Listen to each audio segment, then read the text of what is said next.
Nisha Story.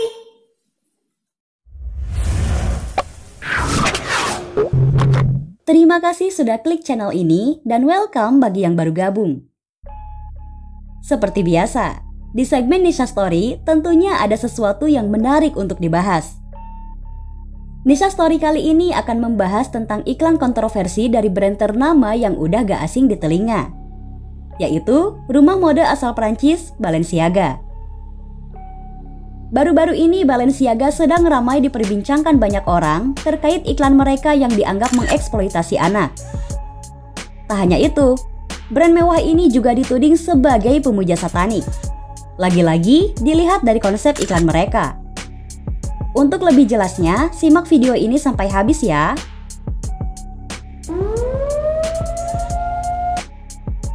Beberapa minggu lalu Balenciaga mengunggah sebuah iklan yang menampilkan seorang balita perempuan sedang memegang boneka teddy bear. Boneka ini merupakan koleksi Balenciaga Spring Summer 2023 dalam kampanye Balenciaga's Gift Shop. Namun, boneka yang dipegang balita tersebut bukanlah boneka biasa. Boneka ini adalah boneka beruang bermata hitam yang memakai atribut BDSM. BDSM sendiri merupakan suatu aktivitas seksual yang identik dengan perbudakan. Praktek ini biasanya menggunakan alat bantu berupa tali atau rantai untuk mengikat pasangan dengan tujuan mendapatkan kepuasan. Dan alat bantu ini sama persis dengan yang ada di badan boneka tadi. Selain itu, ada juga gelas wine di sekitar anak tersebut yang semakin memperjelas adanya adegan pornografi yang kasar dan sadis.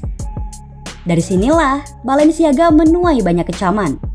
Mengapa harus memakai anak kecil dalam iklan mereka dengan konsep yang terlihat menjijikan? Di postingan lain ada iklan Balenciaga kolaborasi bareng Adidas dengan gambar tas tangan disertai banyak dokumen yang berserakan. Di antara dokumen-dokumen itu terlihat sangat jelas. Ada sebuah dokumen Mahkamah Agung Amerika Serikat tentang undang-undang pornografi anak. Tentunya ada makna tersembunyi di balik konsep ini. Menurut kabar yang beredar bahwa ini adalah semacam kampanye terselubung kelompok tertentu. Dokumen ini menyangkut kasus yang kontroversi tahun 2008 yang berkaitan dengan William James Fahey. Dalam kasus itu disebutkan bahwa calo pornografi anak bukanlah pelanggaran amandemen pertama. Dan ada juga postingan Balenciaga yang sangat kontroversi, yaitu video yang dimana kondisi hidung modelnya berdarah serta badan penuh luka. Di adegan lain, ada model yang menggendong boneka bayi yang sangat-sangat mirip dengan bayi asli. Beberapa public figure membuat video sedang menghancurkan produk dari Balenciaga yang telah mereka beli, berupa tas, sepatu, hoodie, dan lain-lain, sebagai bentuk protes terhadap brand mewah tersebut yang tentunya tidak murah. Saking kontroversinya, Kim Kardashian yang pernah menjadi brand ambassador Balenciaga angkat bicara. Ia mengunggah pendapatnya di media sosial pada Minggu 27 November lalu. Sebagai ibu dari 4 anak, saya telah terguncang oleh gambar-gambar yang mengganggu. Keselamatan anak-anak harus dijunjung tinggi. Dan segala upaya untuk menormalkan pelecehan anak dalam bentuk apapun, seharusnya tidak mendapat tempat di masyarakat kita. Juga dalam keterangannya, Kim menyatakan akan mengevaluasi ulang kerjasamanya dengan merek tersebut. Entah Kim yang akan membatalkan kerjasama atau pihak Balenciaga yang membatalkan. Selain Kim, Bella Hadid juga menunjukkan reaksinya. Pada awal November lalu, Bella tampak mempromosikan kolaborasi Balenciaga dan Adidas yang dibintanginya. Namun, ia menghapus gambar tersebut pada Rabu 23 November di tengah reaksi keras publik. Meski ia menghapus kampanye terbaru, penggemar dengan cepat menunjukkan ketidaksukaan mereka atas hubungan Bella dengan merek mahal tersebut pada unggahan sebelumnya. Kolom Instagram Bella dibanjiri komentar netizen dengan hashtag cancel Balenciaga. Media Business of Fashion atau BOF juga membatalkan penghargaan yang akan diberikan kepada Demna, yaitu Creative Director Balenciaga di acara BOF Faces 2022. Kami selalu mementingkan keselamatan anak-anak.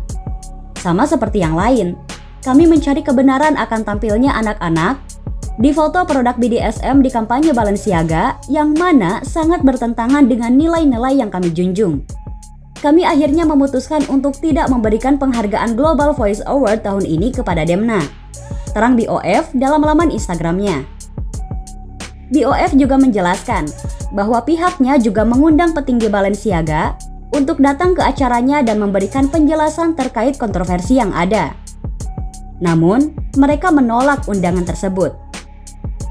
Karena kontroversi ini terus berlanjut, akhirnya pihak Balenciaga merilis permintaan maafnya atas iklan tersebut dan menuntut rumah produksi dan set desainer yang terlibat pemotretan tersebut senilai 25 juta US dollar atau 392 miliar rupiah karena telah memajang properti tertentu tanpa persetujuan pihaknya.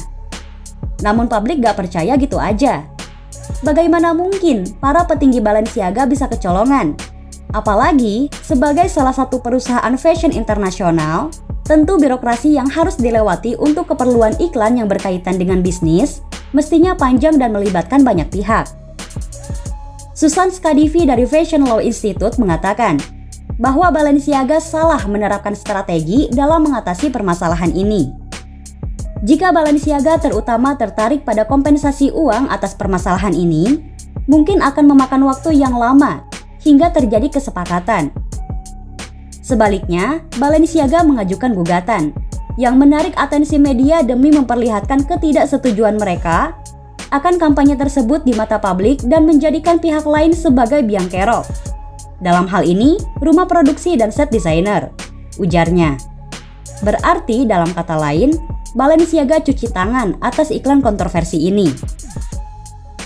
Menyadari publik masih butuh penjelasan, Balenciaga merilis keterangan lain yang lebih terperinci terkait dua konsep foto iklannya.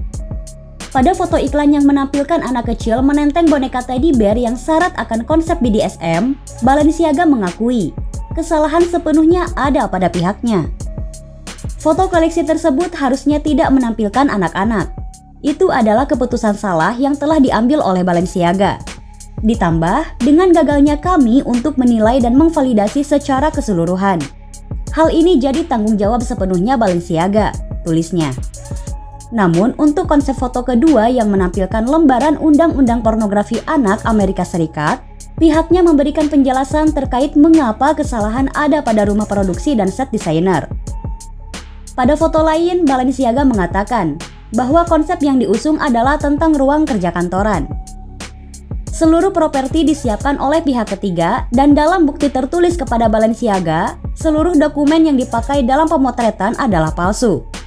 Namun ternyata merupakan dokumen hukum asli yang diambil dari drama televisi.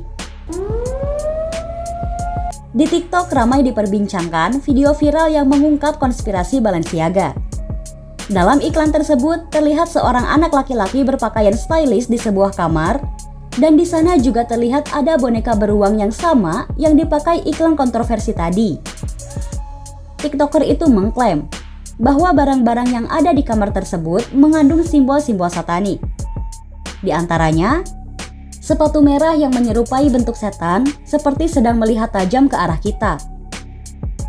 Hoodie hitam yang runcing. Hoodie ini sama persis dengan yang sering digunakan oleh kelompok satanisme saat pemujaan. Double tip kuning. Di sana ada tulisan Balenciaga, tapi ada yang janggal. Kali ini tulisan Balenciaga huruf A-nya ada 2. Jadi yang sangat jelas terlihat adalah tulisan Baal. Sedangkan Baal adalah dewa yang dipercaya bisa menjamin kesuburan. Maka dari itu, ia sering disembah oleh kelompok tertentu untuk meminta kesuburan, tapi dengan imbalan mengorbankan anak-anak. Dalam Islam sendiri, Baal adalah nama berhala yang disembah kaum Bani Israel. Gambar setan yang dibuat anak-anak. Lilin di seberang hoodie seolah seperti sedang mengadakan ritual pemujaan. Keset yang diinjeksi anak mirip papan Ouija.